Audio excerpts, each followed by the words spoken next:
Olá, meu amigo e minha amiga. Por enquanto, esta guerra que está sendo comandada por um grupo de psicopatas, vigaristas, estelionatários e corruptos de todas as sortes na extrema-direita internacional e que estão no comando do governo dos Estados Unidos da América e do governo de Israel, está causando efeitos ainda um tanto ou quanto remotos aqui no Brasil. Mas não tem como essa história não ter uma repercussão na nossa realidade concreta, porque os combustíveis estão aumentando no mundo inteiro. O Brasil não tem uma autossuficiência plena, então nós teremos aqui uma série de problemas por conta das cadeias produtivas, a economia do mundo toda entrelaçada, enfim. Não tem como a gente escapar dessa história. Não é por outra razão que eu já comentei aqui com vocês, logo no começo dessa história, que o Brasil tinha que criar um comitê de crise energética. Hoje eu consegui falar com a ouvidoria do Ministério das Minas e Energias e mandei também para eles um e-mail detalhando ali uma série de iniciativas que poderiam ser tomadas para deixar a opinião pública aqui no Brasil mais consciente do que está acontecendo e menos refém das vigarices todas que essa extrema-direita, mancomunada com esses criminosos da extrema-direita lá de fora, estão fazendo aqui no nosso país. Eu vou conversar com vocês sobre as novidades, trazer aqui informações muito importantes e cenas aqui para a gente refletir e para a gente entender nas mãos de quem a humanidade está nesse momento. E tem assuntos aqui dentro do Brasil também que eles falam por conta própria, né? A união de Sérgio Moro com Flávio Bolsonaro. Gente, tem coisa muito esquisita no meio dessa história. Bom, antes de entrar nos assuntos aqui, quero convidar você que chegou nesse instante ao nosso portal, ainda não é inscrito, para que, em primeiro lugar, você se inscreva aqui conosco e venha participar das nossas discussões. Mande sempre seu joinha, seu comentário, compartilhe os nossos vídeos e, se puder, prestigie também o nosso clube de membros, que é uma ferramenta para você que quer apoiar ainda mais o nosso portal. E se inscreva também no nosso canal de cortes, que todos os dias eu estou trazendo noticiários diferentes, matérias em outros cantos e vídeos mais curtos para você poder compartilhar com seus amigos e suas amigas, tá bom? Seus parentes também. Então, você aqui é muito bem-vindo e muito bem-vindo. Gente, olha só que história, né? Vejam só, ontem eu comentei com vocês essa união que está se fazendo em torno da bandeira de Israel, que não é bem a bandeira de Israel, né? É ao redor de um grupo de criminosos, de genocidas, de pessoas desumanas e que arrastam uma série de incautos também no meio dessa história. Um desses vigaristas que se apresenta como o presidente mais sionista do planeta, ou seja, mais pró-Israel, mais pró a linha radical que está fazendo tudo aquilo que está fazendo contra seres humanos nesses últimos tempos, é o senhor Javier Milei. E olha só, como um homem muito corajoso, né, ele não vai para a linha de frente alguma. O que ele está querendo fazer? Pegar os jovens argentinos e mandar lá para combater os iranianos. Vejam só. A Argentina se coloca à disposição de Trump para enviar tropas contra o Irã. O governo Milei sinaliza alinhamento total aos Estados Unidos e Israel. Porta-voz afirma que qualquer assistência necessária será fornecida se houver solicitação formal. E aí, é o seguinte, essa gente da extrema-direita, os bolsonaristas aqui, eles, para manter algum tipo de coerência, eles poderiam abrir um canal, né, um site, né, para alistamento voluntário dos bolsonaristas, como esse aqui, para irem, junto com os argentinos, combaterem os iranianos, né? Afinal de contas, o exército americano não é o mais poderoso do mundo, o Irã já não está derrotado, ele já não tem mais defesa alguma. Então, seus corajosos, façam uma campanha, se alistem, vão lá lutar contra os iranianos, como esse indivíduo aqui, ó, todo emocionado, ele chama quem é contra a guerra de frouxo. Então, o senhor Valentão, só poderia tomar essa iniciativa, né? Ele fala coisa como essa aqui, ó. O Trump acabou de se pronunciar e disse que os piores ataques contra o Irã ainda estão por vir. E o melhor de tudo, que ele vai atacar o Irã pelo tempo que for necessário. Aí muita gente, eu vou mostrar aqui o vídeo do Trump, muita gente me diz, quer dizer que você torce pela guerra, pilhado? Sim, nesse caso sim. Então vai lá, toma iniciativa, mostra que você é corajoso, que é coerente, né? Enfim, gente, vejam só como é que a degradação cerebral atingiu pessoas aqui no nosso país, né? Fica difícil, é muito chocante, gente. Eu fico pensando, se eu estivesse dando aula hoje, certamente apareceria um aluno, como essa criatura aqui, anterior a essa foto aqui, falando coisas do tipo, aí você gasta um tempão e fala assim, meu Deus do céu, são universos tão diferentes porque é uma gente ignorante e eles têm uma ignorância e ostentação, eles não conhecem nada sobre o assunto, mas eles falam com muita convicção, muita veemência. Então, é um negócio problemático, você está lidando com uma pessoa que é completamente imbecilizada. Não dá para você conversar, né? Enfim, você já deve ter vivido esse tipo de experiência. A nós compete aqui trazer informações para as pessoas que não foram abduzidas por esse tipo de personagem, para que as pessoas fiquem imunizadas, né, com informações, desenvolvam cada vez mais uma percepção crítica das coisas que acontecem aqui no Brasil e no mundo. E os psicopatas lá falam coisas como essa aqui, ó. Esse aqui é o secretário da guerra dos Estados Unidos, que era um apresentador de TV, gente. O cara era apresentador de TV, o cara virou secretário, era secretário da Defesa, a primeira coisa que ele fez, mudou o nome para secretário da guerra. Esse indivíduo nunca enfrentou absolutamente nada, né? Uma figura que, enfim, quais são os predicados dele para ser o secretário da guerra? E aí, quando você vê a fala da criatura, e ele não é levado a sério por ninguém nos Estados Unidos, a não ser pelos outros psicopatas que tem lá também, que acreditam nesse psicopata também, né? Me desculpe estar falando essas expressões, gente, mas é isso, né? Olha aqui, já tá o áudio em português. Vamos lá. O que ele estava falando alguns dias atrás. Se torna mais sofisticada.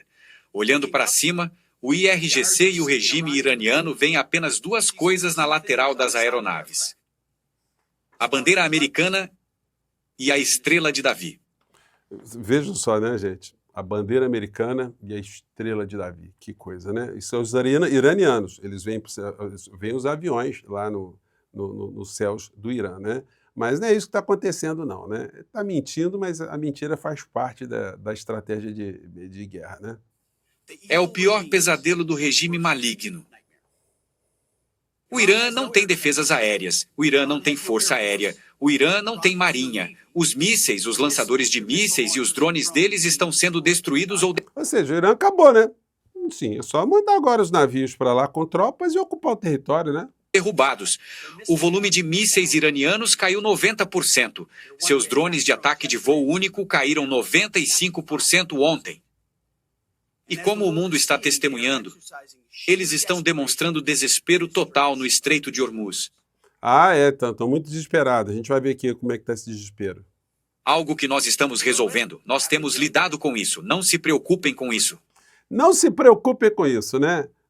Ele está dizendo, gente, que o Estreito de Hormuz está aberto, né? Enfim, tem uns probleminhas lá, né? Vem um míssil aqui, um drone acolá, um submarino aqui, ou uma arma submersa, né? Que explodem, as coisas estão passando por ali, mas fora isso está tudo bem, né? E aí o que acontece na realidade? Isso é o discurso do estelionatário. Coisas muito misteriosas estão acontecendo. Incêndio e banheiros entupidos obrigam os Estados Unidos a retirar o maior porta-aviões do mundo de operação contra o Irã. Então, quer dizer, banheiro entupido? Então, o maior porta-aviões do mundo foi neutralizado por conta do cocô? Me desculpem, gente, mas, enfim. Essa história também é mal contada, né? E pegou fogo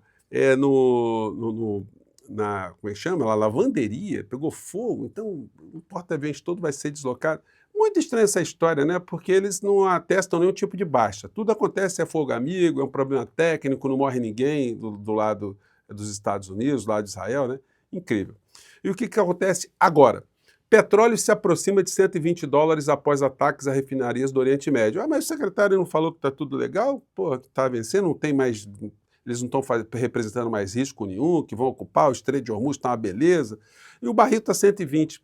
E a perspectiva é de continuar subindo, gente, porque o Irã não está morto, conforme essas pessoas estão dizendo, porque eles estão lutando pela sua existência. É um povo que tem 5.000 anos de história. É um povo que não tem para onde ir. Eles estão na terra deles. E eles vão continuar ali na terra deles e eles vão lutar até o final, até a última pessoa.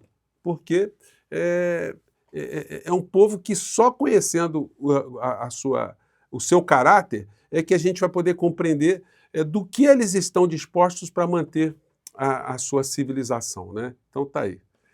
E o preço do petróleo em tempo real a gente vai acompanhando, mas é o seguinte, existem preços de petróleo, existem o preço do petróleo que é colocado para a mídia, para as pessoas dos meios de comunicação, as pessoas que acompanham, e existe o preço do petróleo real, é aquele que está sendo comercializado, e esse aí já está bem acima, né? A matéria anterior, essa aqui é a matéria mais algumas horas antes. Preço do gás dispara com ataque a reservas de energia no Oriente Médio. Petróleo supera $115, né? Então, esse é o retrato. Então, gente, isso ainda vai demandar muitas discussões e muitos impactos aqui. É por isso que eu estou dizendo para vocês, é fundamental que a gente tenha o governo em tempo real, já antecipando para a sociedade o que está acontecendo e o que pode acontecer para não ter nenhum tipo de surpresa e nenhum tipo de desgaste atribuído ao governo Lula quando não tem responsabilidade sobre essa questão. Bom, enquanto isso, a gente vai vendo isso aqui.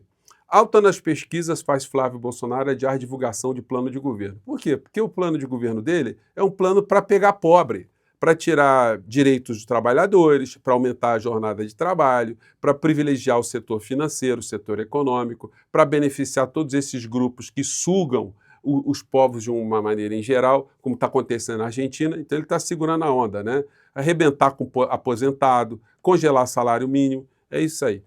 E aí o seguinte, a gente vai vendo essas contradições. Sérgio Moro chega ao PL, relembre as brigas com a família Bolsonaro. Gente, o Sérgio Moro que falava coisas como essa aqui, ó, vamos lá. O sinal foi esse.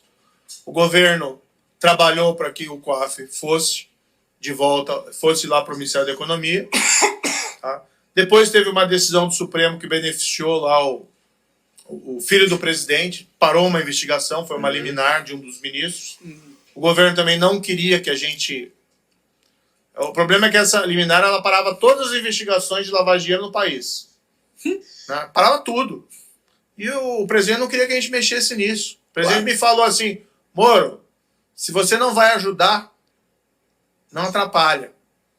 Porque ele não queria, porque eu tinha falado para ele, presidente, essa liminar, até entendo lá o teu processo de investigação do seu filho, mas assim... Para o país ela é um desastre, que para tudo. E aí ele não queria que eu fosse lá trabalhar contra a liminar no Supremo. Então, ou seja, que se dane o país, que se dane a institucionalidade, o negócio era proteger o filho bandido. Mais à frente, o Moro, numa palestra, falou isso aqui. De continuar atuando como ministro, em favor dos brasileiros. Infelizmente, não pude prosseguir no governo. Opa, que deu problema no áudio aqui. Sumiu o áudio dele aqui, não sei porquê. Vamos ver o que foi aqui. Precisava do apoio do governo. E esse apoio foi negado.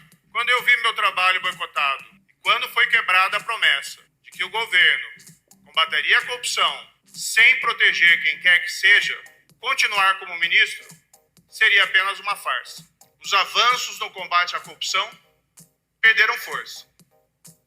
Foram aprovadas medidas que dificultam o trabalho da polícia.